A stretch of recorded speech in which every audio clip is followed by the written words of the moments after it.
Welcome back to Bad Things in History, where if you can't be part of the solution, you're part of an episode. Every state has its own history, full of triumph and tragedy, crime and punishment, and of course, death. No matter how you look at it, American history is a violent and deadly affair. In this episode, we will look at Illinois and explore some of the state's worst events. Let's start with a riot. The Charleston Riot. The Civil War was, for the most part, a conflict between the industrialized northern states and the slave-owning southern states. However, not everybody in the North thought the war was necessary. In 1864, disagreements between different factions threatened to tear the Union apart. Copperheads, also known as anti-war Democrats, didn't think the Civil War was worth the effort. They wanted a peace agreement with the Confederate government. This put them in direct conflict with Abraham Lincoln and his Republican allies, and it also caused problems with Union soldiers. Charleston was a small town in Illinois. It had about 3,000 people when the war began. Most of the residents were farmers who had previously lived in slave-owning states. As the war progressed, these farmers were hit the hardest economically. Many of them supported the anti-war Democrats. The faster the war ended, the sooner the farmers could ship goods again. On the evening of March 28, 1864, Democrats planned a rally at the Charleston courthouse. But during the day, Union soldiers on leave clashed with the Democratic supporters. The rally was canceled and it was hoped everyone would return home. But as the crowd started to disperse, a fight broke out between the Copperheads and the Union soldiers. Witnesses said that around 100 shots were fired. They also said that most of the soldiers were unarmed, whereas the Copperheads had stashed weapons all over the town square in preparation for the conflict. The Copperheads who participated ran away after the riot and went into hiding. The event made national news, and Abraham Lincoln became concerned that this could start a northern uprising. 50 suspects were arrested. All but 29 were released. By the end of the year, the remaining culprits had been set free. However, the attempt to end the war failed. The riot helped turn public opinion against the Copperheads and the anti-war Democrats. Great Chicago Fire. Just a few years after the riot, a new disaster would put Illinois into the national spotlight. In 1871, the city of Chicago was experiencing a long period of drought. Conditions were dry, dusty, and windy. Additionally, a lot of new construction was taking place, and most of the new buildings were made of wood. On the night of October 8th, a fire started in a small barn near DeCoven Street on the west side of Chicago. Thanks to the dry and windy conditions, the flames quickly spread to a nearby shed. From there, they began consuming other buildings. Chicago firefighters were already tired from fighting several smaller fires the week before. That might be why the person on watch made a mistake and sent all the men and equipment to the wrong place. When the firefighters realized their mistake and arrived on DeCoven Street, it was too late. The flames began moving into the nearby business district. All along the river were lumber yards, warehouses, and coal yards. As the fire started consuming these materials, it became superheated. Embers blew across the river, and soon the center of Chicago was engulfed in flames too. Mayor Roswell B. Mason realized that the city was in serious trouble. He sent a message to nearby towns asking for help. Meanwhile, he evacuated the nearby courthouse and freed all of the prisoners being held in jail. Soon after everyone left the building, it caught fire and collapsed. The flames soon spread to the building that provided water for the city. After it was destroyed, firefighters no longer had any water pressure. There was nothing they could do except watch the city burn. On the evening of October 9th, it started to rain, extinguishing the remaining fires. However, by this time, most of the city had already been destroyed. At the time of the fire, 324,000 people were living in Chicago. By the time the disaster was over, 90,000 were left homeless. There were 120 bodies recovered, although it was estimated the death toll could have been as high as 300. As a result of the fire, Chicago changed its building codes, requiring most buildings to be made out of brick.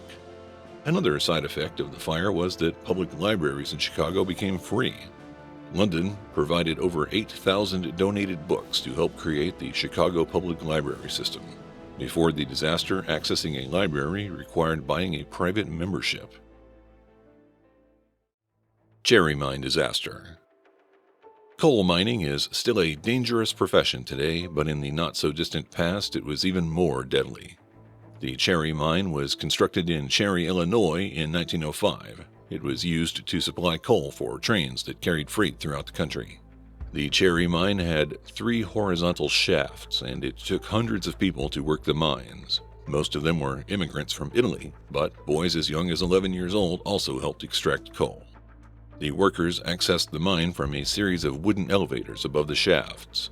There were also wooden stairs and ladders to help them move throughout a maze of tunnels, and all of it was highly flammable.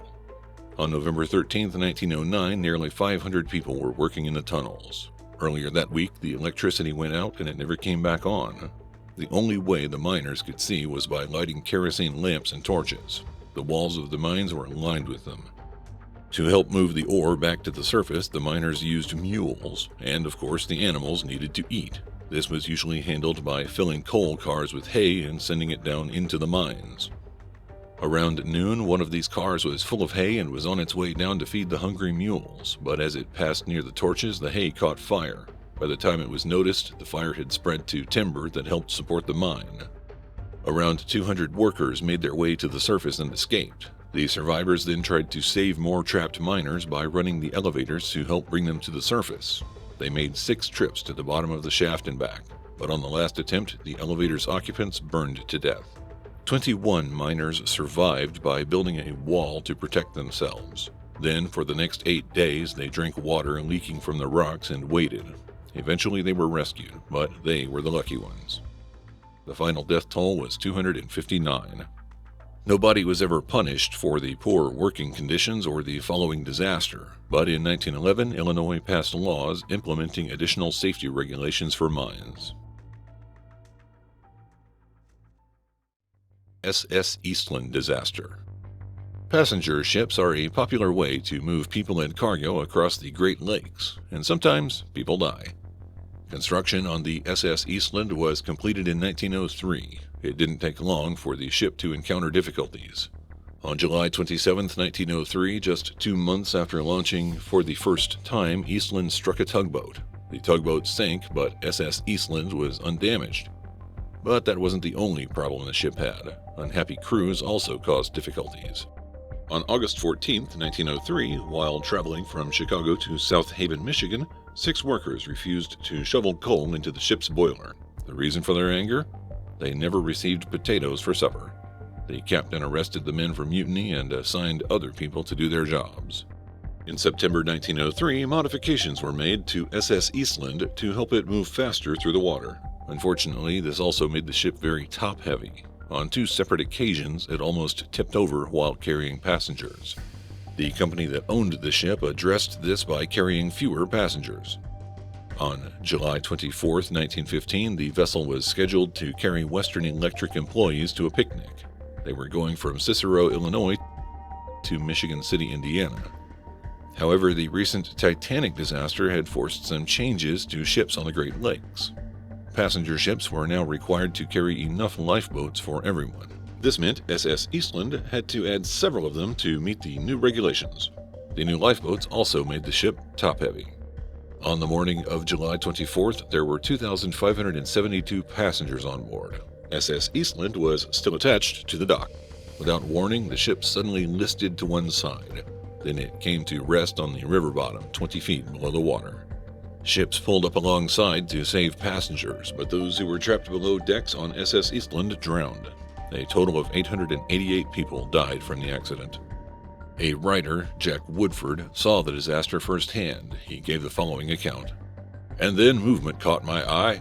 I looked across the river. As I watched in disoriented stupefaction, a steamer, large as an ocean liner, slowly turned over on its side as though it were a whale going to take a nap.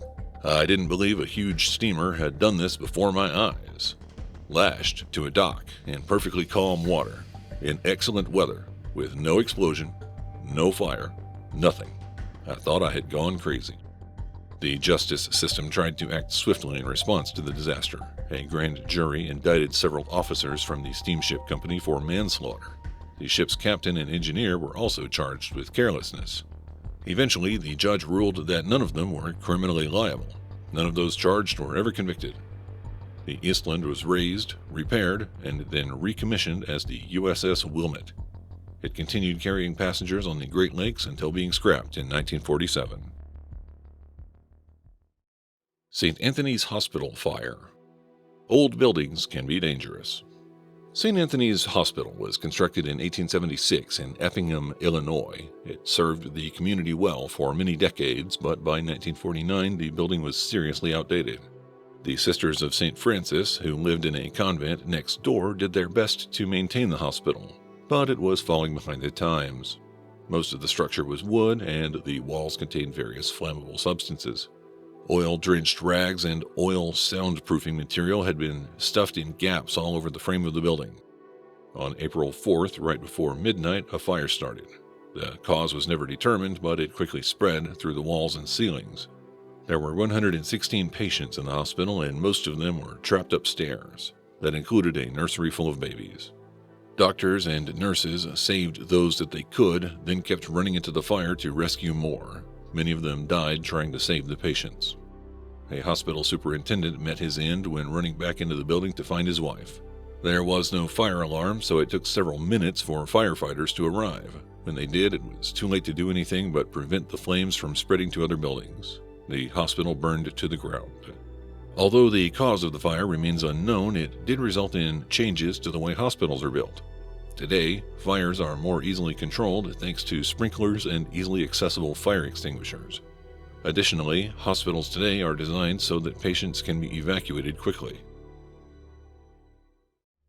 1968 Chicago Riots. Martin Luther King Jr. once said of Chicago, "I have been in many demonstrations all across the South, but I can say that I have never seen, even in Mississippi and Alabama, mobs as hostile and as hate-filled as I'm seeing in Chicago." King wouldn't live to see the city exceed even his expectations. He was shot on April 4th, 1968 in Memphis, Tennessee. The next day, anger and grief spread through black communities nationwide. That included the city of Chicago. The morning of April 5th began quietly, but by mid-morning fires started appearing on the west side. Angry rioters began setting businesses on fire. They broke windows, and they also started looting. As the day progressed, the violence and the fires expanded to cover 28 blocks. It didn't get better when the sun went down. By 10 p.m., there had been 36 major fires reported, and numerous other smaller ones had to be ignored. Mayor Richard Daley reacted by enforcing a curfew for anyone under the age of 21. The streets were closed to traffic, and the sale of guns and ammunition was also halted. The mayor also asked for help. On April 6th, more than 10,000 police officers poured into the city. With them were 6,700 members of the Illinois National Guard. President Lyndon Johnson also sent 5,000 soldiers from the United States Army to assist them. By April 7th, the riots were over. The damage caused by the event was massive. There were 125 fires reported and 201 buildings were damaged. The total cost of the destruction was estimated to be $10 million, which would be worth over $88 million today. The death toll was never known for sure. In many cases, authorities couldn't determine why people died. The official toll was listed as somewhere between 9 and 11 fatalities. An investigation into the cause of the riots determined that it wasn't a planned event. The mayhem was started by angry teenagers who began throwing rocks, and as the violence spread, some adults joined the mob. Most African Americans living in the area had nothing to do with the riots. There are so many terrible events from Illinois history that we never even got past the 1960s in this episode. Very few states have accomplished so much, from our perspective at least. What do you think about Illinois? Is it a great place to live, or should it be avoided at all costs? Let us know what you think in the comments below, and if you liked this episode, watch some other entries in this series. Oh, and like the video and subscribe too. Thank you for watching Bad Things in History.